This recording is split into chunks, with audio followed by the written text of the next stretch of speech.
Good morning, you're on Fresh FM, the Deadline Report with Ben Vigent Investigates. And this is the part three and the last episode of this particular issue that I've been covering, which is the Wellington protests.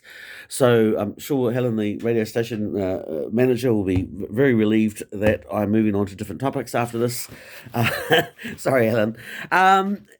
Great people here at Fresh FM. Actually, they do a wonderful job, and I'm very thankful for the support they give, and I hope that I reciprocate and bring them an audience which they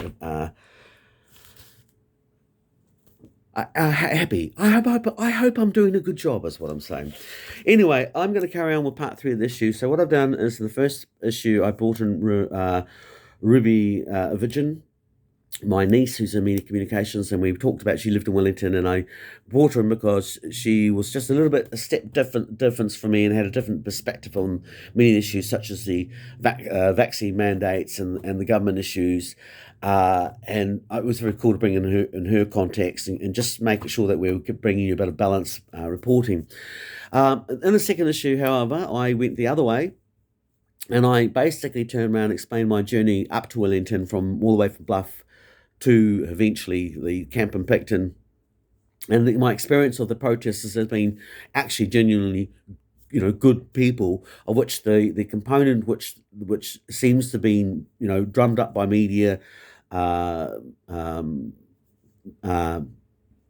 up by the media, but also drummed up more primarily by the politicians and the media. So the media are the tool because they provide the platform, but the source of the information that suggests that these protesters are all the violent Donald Trump types actually are the government in question. So they have a reason to turn around and actually put down any form of critique on them.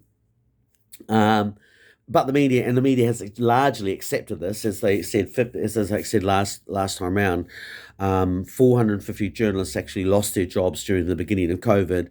The government provided a total amount of funding. I think it's about $75 million at the moment in total, which was at that time at 55 was enough to provide 110 journalists with funding.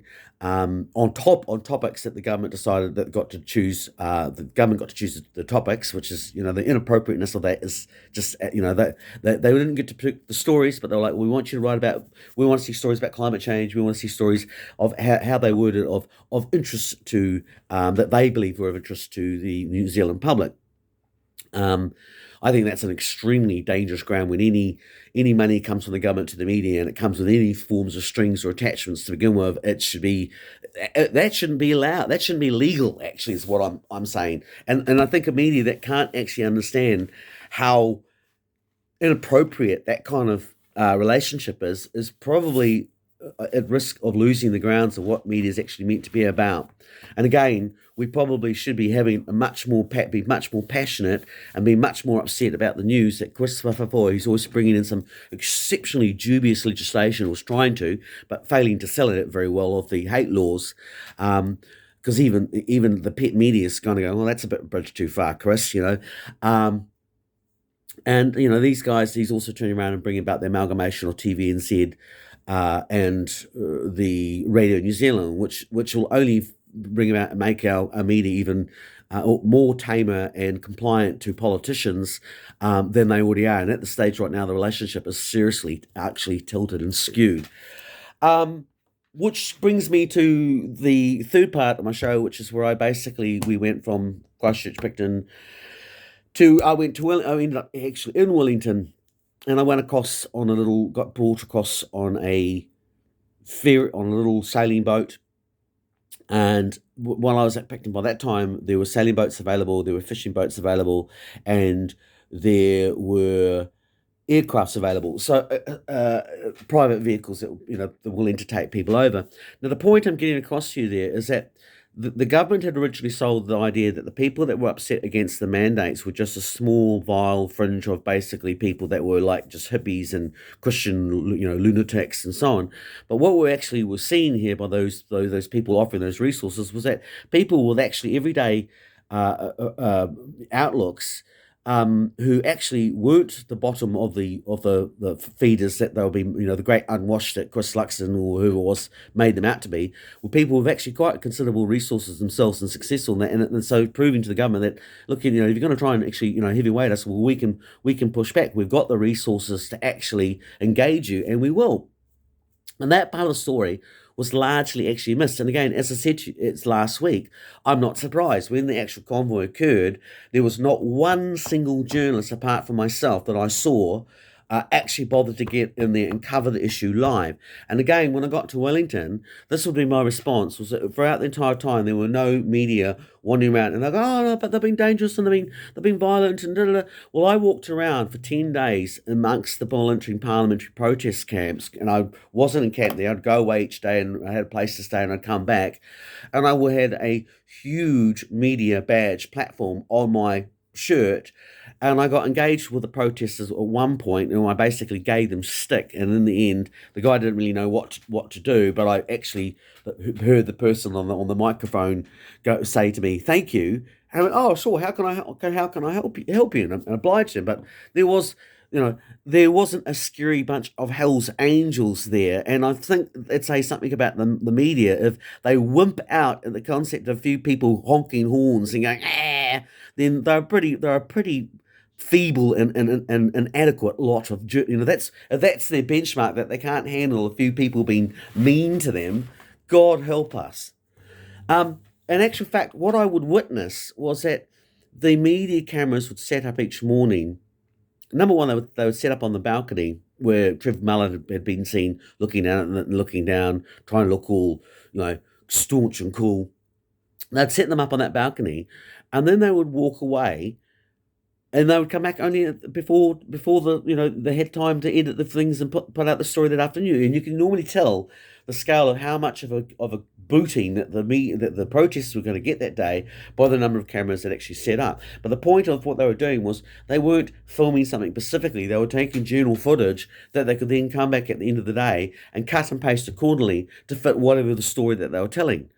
And that was again considered professionally an acceptable way to cover a story.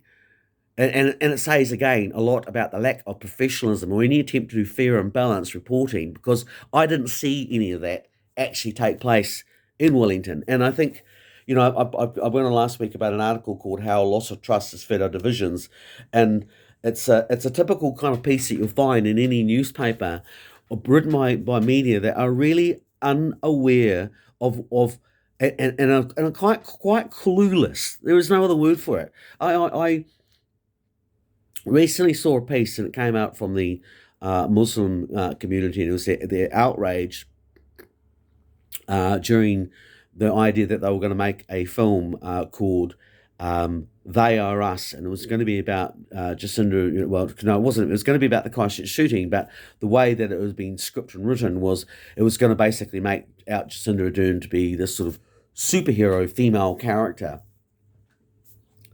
Now, the Muslim community were angry because they say, well, you're trying to make this out that it was you're forgetting the fact that it was a white person that actually carried out this attack on us.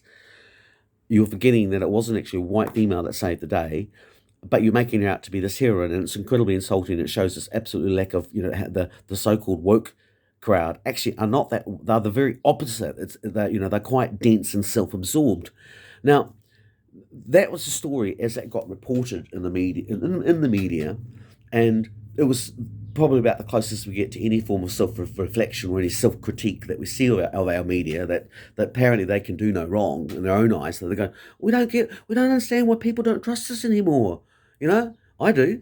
What they failed to mention in that story was that the story, in actual fact, They Are Us, was the CGI was being provided, and this was with the New Zealand taxpayers' money, was being going to Framestore.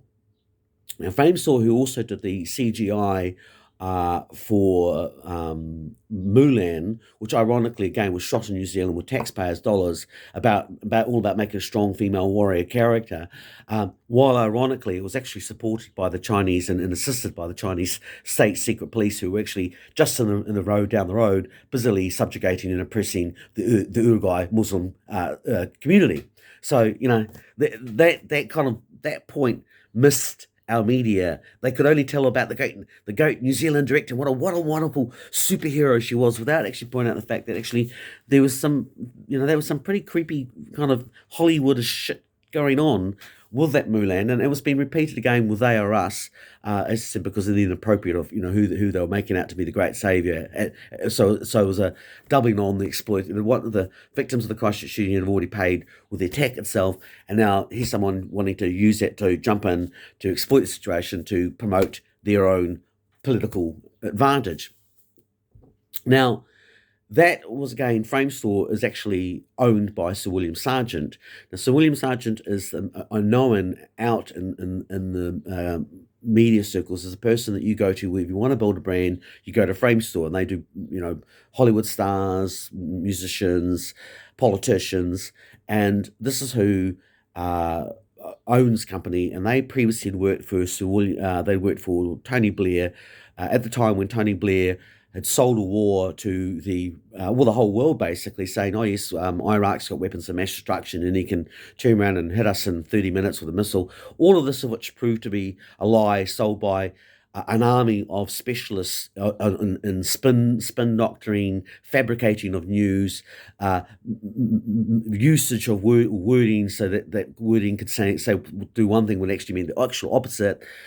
An army of basically public relations experts, including Jacinda Ardern, our own Prime Minister. This is the thing that we keep. No one ever actually holds only the public who, via accessing research, like I did the piece 7 Minutes on Ardern, which actually first brings us out that she, first person I'm aware of that notes that she actually was trained to be a spin doctor. Is myself. Our government, nobody in our media has really ever really addressed that issue in any meaningful way. And I'm not surprised, because prior to Jacinda Ardern going into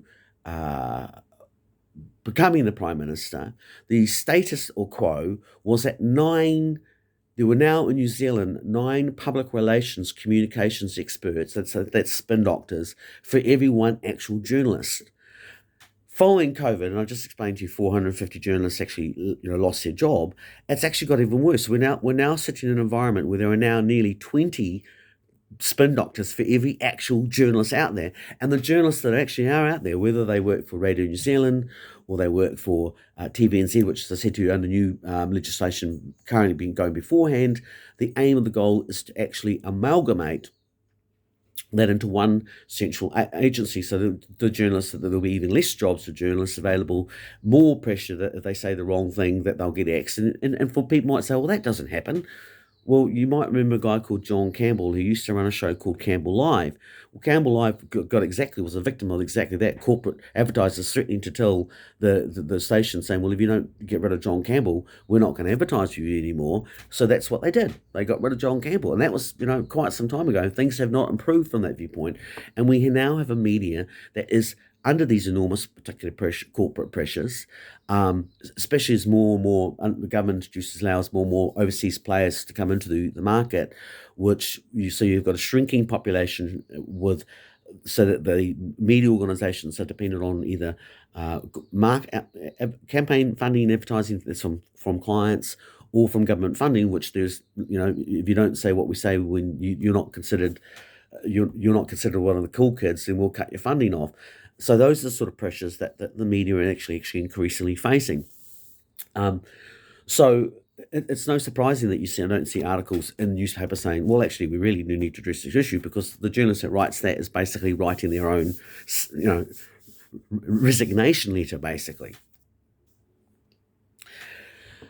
In Wellington, the other experience thing that it got to me was the frustration of every day you'd see some story returning about the idea that protesters were violent, when in actual fact I was there for said 10 days, and the only violence I saw was on the last day, which we'll get into shortly. I won't say there were no protesters involved in the violence, because that would be a lie, but I would say that in fact we'll deal with it right now. During the last day, as the day wore on, you started to see more and more people, the majority of people that were actually throwing things at the police, The majority, I said there were protesters that were doing it, but the majority of it were these people that came in from that weren't at the protest all week long, and they started turning up about 1 o'clock onwards during the day. There was no attempt by the police to stop any people joining the protest, so people could come and go as they like. There was no attempt to do it. So these people, we don't know who they were. Well, in fact, we do. Some of them came from the Wellington punk scene. We know that because they were identified. They had their masks taken off at one point, and local Wellingtonians went, "Oh yeah, no, that's so and so. He's been a punk for ages." Da da da.